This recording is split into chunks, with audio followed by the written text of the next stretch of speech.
Greetings.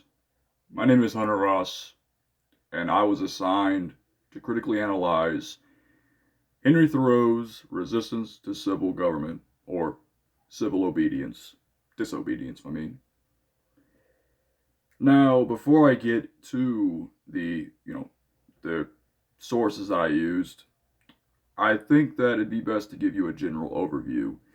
Now, I know the assignment states that we shouldn't give off any biography details or narratives of literary narratives, but I feel like that some context is important. More or less talking about the parallel between Thoreau's era and the timeline we currently live in. Now, obviously, the whole inspiration of Thoreau's writing was more or less a response to a government that claimed to be independent, which, by the way, was the foundation of our country's finding to be more or less, reverting away from socialism or the monarchy we were living in with the kings and queens of, England, and becoming more of an independent nation.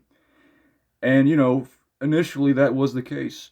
But over time, we, reverted back to that, stigma, the rich get richer, the poor poorer, and obviously slavery wasn't a popular topic for Thoreau's image, which, makes sense because the economy was tanking during that time, with the banking crisis of 1837, because the demand of cotton was so high, but the slaves were all they had, that because that's what the, slave owners were relying on instead of being, there's more of just stubbornness with them. That's pretty much what was causing the economy, and also the government, advocating slavery. It took them about 15 years until after Thoreau's writing for them to abolish it.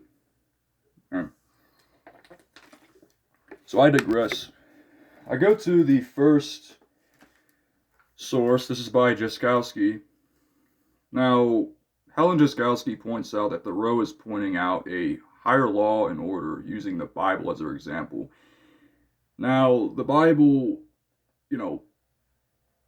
generally speaking, the Bible has historically been more of a manipulative tactic by the government.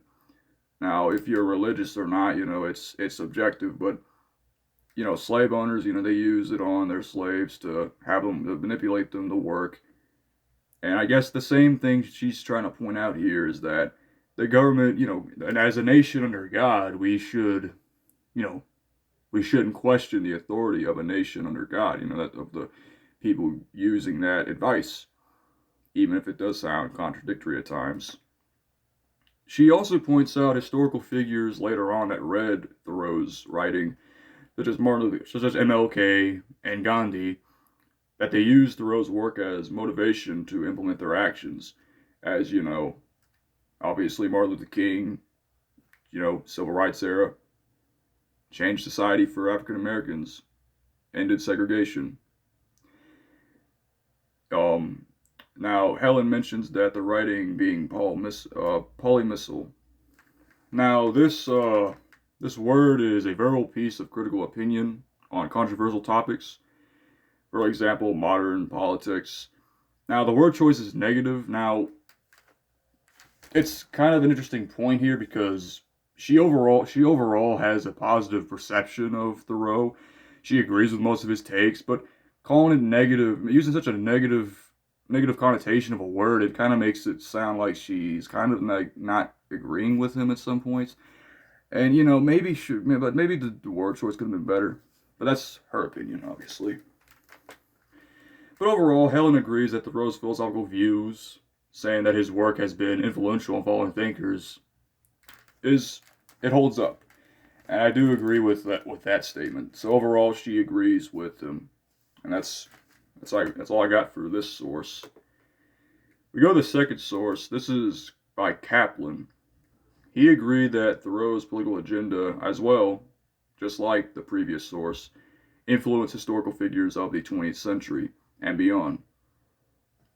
But one thing he adds that the other source failed to comply or to elaborate was the delayed criticism of Thoreau as the American-Mexican War was concluding. Now, yeah, his writing didn't come out until near the end of the war, which was in the writing, that's where his criticisms were mostly relevant, prevalent. Talks about slavery, the government being in the way of people, and overall, taking away our independence.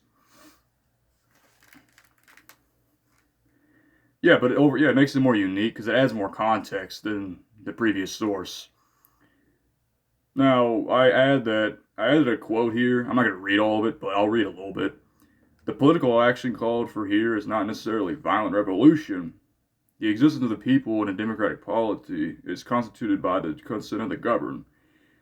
So yeah, what it means is basically to paraphrase it, you don't have to be violent. Martin Luther King wasn't violent for revolting to the government. You can revolt without resorting to such actions.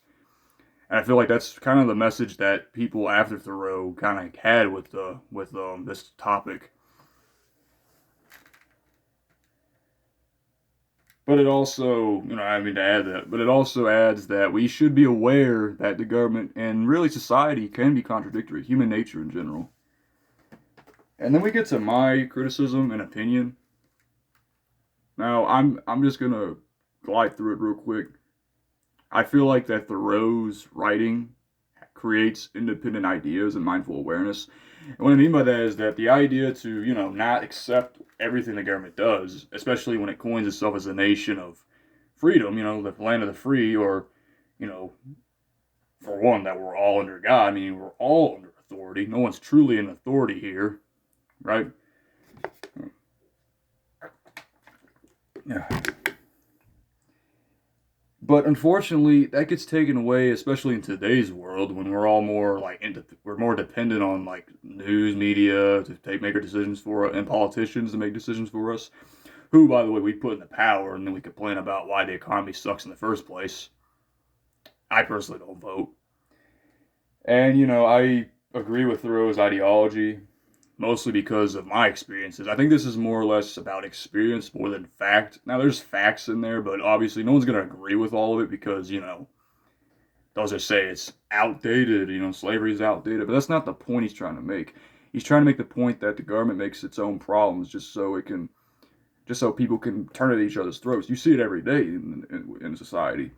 And as a person with autism, I've dealt with ableism before. People have dealt with racism, even after slavery was abolished, 150 odd years ago? So simply calling it outdated is just a lazy, defensive claim, as it ignores a state of free mind and enables decisions to be made by the powerful and greedy. And, obviously, today's world, we have wars with the Middle East, and our society has been ableist and racism promoted. I mean, simply saying that the mention of slavery is outdated removes the fact that mistreatment of groups still exists, just like Thoreau's era. And then I had an example that I believe was a parallel to Henry Thoreau's idea, and it's not. I mean, it's my opinion again. It comes from the movie Good Will Hunting, which I personally like the movie for its philosophical ties and all that. And it's the scene when Will is in court and he's arguing to the judge about his right to defend himself against a tyrannical government, according to an obscure clause from 1789, so right around the Articles of Confederation. So, he's basically, this is the context of the scene is that he punches a cop from a resisting arrest, but his argument is that, well, since he wasn't really in the wrong in the first place, and the cop was kind of just justifying restraining him, that he has the right to punch him. Now, it doesn't work well for him because he's not, again, this is outdated. This one is outdated. This was 1789. The movie came out in 97, although the movie takes place in the 70s. Even then, in today's world, you couldn't punch a cop. Now, you can of course, sue or countersue for unlawful arrest, but you can't physically defend yourself against a government, because it's just not, it doesn't exist no more. And then, obviously, maybe that has something to do with the government trying to get rid of power, but I'm not trying to be all conspiracy theorist here, but that might have some substance to it. So that's about it. I'm Hunter Ross, and you have a good one.